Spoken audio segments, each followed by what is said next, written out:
একটা গ্রামে অনেক গরিব এবং অসহায় একটা বয়স্ক দিদা ছিল। সেই দিদাটার একটা দুর্ঘটনায় ছেলে এবং বৌমা দুজনই মারা গেছেন। এবার দুজনের দুটো ছেলে হয়েছে, তাদের নাম হচ্ছে চিঙ্কু আর মিঙ্কু।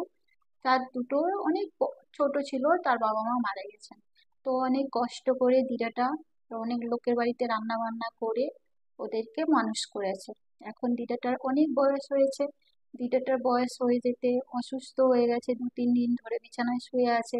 শুয়ে শুয়ে একটা কথা ভাবলো যে আমি মরে গেলে এই দুটো বাচ্চার কি হবে। এখন সেই দুটো বাচ্চার বয়স হয়ে গেছে, একজনের 13 বছর, একজনের 15 বছর। এবার দুজনকে একদিন রাত্রেবেলা এই দিদুটা ডাকে যে চিঙ্কু মিঙ্কু একটু আমার কাছে আয় তো। দুজনই এসছে। আসার পরে দিদাটা বলছে যে আমাদের যে ওখানে যে একটা এক টুকরো জমি আছে না, সেই জমিটার নিচে তোর বাবা মা তোদের জন্য গুপ্তধন লুকিয়ে রেখেছে। আমাকে বলেছিল আমি আমি যখন মরে যাওয়ার আগে যেন তোদেরকে বলে যায়, তোরা যখন একটু বড় হয়ে যাবি তোদেরকে বলতে। তো তোরা সেখানে গিয়ে দুজন গিয়ে গুপ্তধনটা নিয়ে নিবি। তখন বলছে রাত হয়ে গেছে, বয়স হয়ে গেছে আর অসুস্থ। এরা দুজন ভাবলো দিদা কি ঠিকঠাক বলছে নাকি ভুল বলছে। তো চলে গেল। তখন তারা রাত্রেবেলা দুই ভাই মিলে আলোচনা করছে। চিঙ্কু মিঙ্কুকে বলছে, "আহ, দিদা যা বললো সেটা কি ঠিক? আচ্ছা, কালকে সকালে আর একবার জিজ্ঞেস করবো যে ঠিক বললো না ভুল বললো।" দিয়ে সকাল হয়ে গেছে। তারপরে তার দুজন গেছে তার দিদার কাছে যে দিদা তুমি যে কালকে রাত্রে যে কথাটা বললে সেটা ঠিক না ভুল? বললো কোন কথাটা? না এই যে গুপ্তধনের কথা। না আমি এই বয়সে তোদেরকে মিথ্যে কথা কেন বলবো, আমি একদম সত্যি কথা বলছি। তো তার দুই ভাই তখন চলে আসে তাদের ঘরে। তখন তারা দুজন আলোচনা করে যে যদি গুপ্তধন আছে তাহলে আমরা সেটাকে রাত্রিবেলা করতে যাব।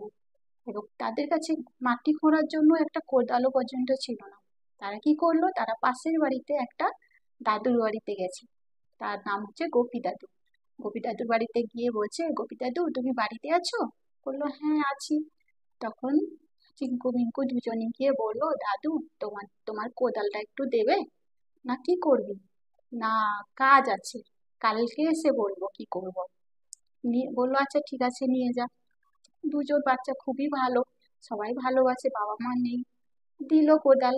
এবার কোদাল নিয়ে এসে তারা দুজন আলোচনা করলো রাত্রিবেলা সবাই ঘুমিয়ে যাওয়ার পরে তারা সেখানে ঘুরতে যাবে, যদি গুপ্তধন পায় লোকে দেখে নেবে, তার জন্য রাত্রিবেলা তারা প্ল্যান করে গেছে।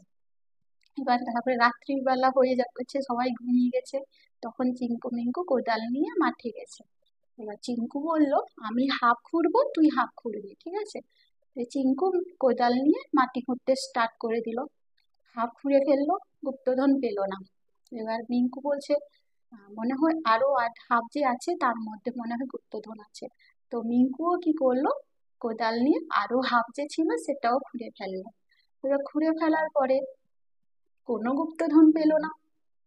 দিয়ে সেই রাত্রিবেলা এসে তার দিদার ঘরের সামনে এসে দুই ভাই পাহারা দিয়ে বললো সকাল হলে দিদাকে জিজ্ঞেস করবো, গুপ্তধন তো পেলাম না কি করব। এবার দুজনই সারা রাত জেগে দিদার বাড়ির সামনে পাহারা দিচ্ছে। দিদা সকাল হলো, সকাল হওয়ার পরে দিদা যখন ঘুম থেকে উঠলো তখন বলছে দিদা আমরা তো পুরো মাঠটাই তাড়িয়ে ফেললাম কিন্তু কোথাও গুপ্তধন পেলাম না। বললো আচ্ছা গুপ্তধন পেলি না? না। না, তাহলে তোরা যখন মাটি খুঁড়ে ফেলেছিস আমার কাছে এই পয়সাটা আছে, নিয়ে যা। দিয়ে কচু গাছ কিনে নিয়ে আয় বাজার থেকে। দিয়ে কচু গাছ লাগিয়ে দে তার মধ্যে। বললো কচু গাছ লাগাবো? বললো হ্যাঁ। এবার পয়সা দিল। পয়সা পেয়ে দুজন গেছে কচু গাছ কিনতে। কচু গাছ কিনে নিয়ে এলো বাজার থেকে। দিয়ে তার দিদা লাঠি ঠুকে ঠুকে দিদাও সাথে গেল। মাঠে গিয়ে দুজন মিলে কচু গাছ লাগিয়ে দিল। তার দিদা বলল এই কচু গাছটা হতে 1 মাস সময় লাগবে। 1 মাস কিন্তু তোদের অনেক এদের মানে ধ্যান দিতে হবে, ভালো করে যত্ন নিতে হবে, জল দিতে হবে, এদের সার ওষুধ আরো মেরে এদেরকে সুন্দর করে বড় করে তুলতে হবে।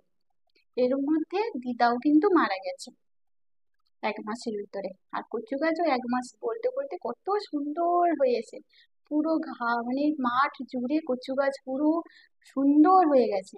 এবার তারা কি করলো তার দিদার কথা মতো বাজারে চলে গেল দুজন মিলে, কচু পাতা লতি কচু সব বিক্রি করলো এবং অনেক টাকা ইনকাম করলো। যেটা হয়তো কোনো মূলধন বা গুপ্তধনেও হতো না। এত পেয়েছে টাকা। এবার বন্ধুরা বলুন, এতগুলো কথা আমি কিসের জন্য বললাম? এই গল্পটা থেকে কি শিক্ষা পেলেন? আমাদের সাকসেসের জন্য কোনো গুপ্তধনের ওয়েট করলে হবে না।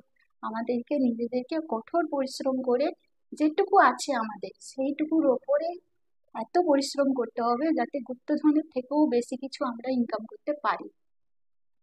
অসংখ্য ধন্যবাদ এতক্ষণ ধরে আমার ভিডিওটা দেখার জন্য। আর যারা এতক্ষণ আমার ভিডিওটাকে মানে লাইক কমেন্ট শেয়ার করেননি, প্লিজ করে দেবেন, আর ফলো অবশ্যই করে দেবেন।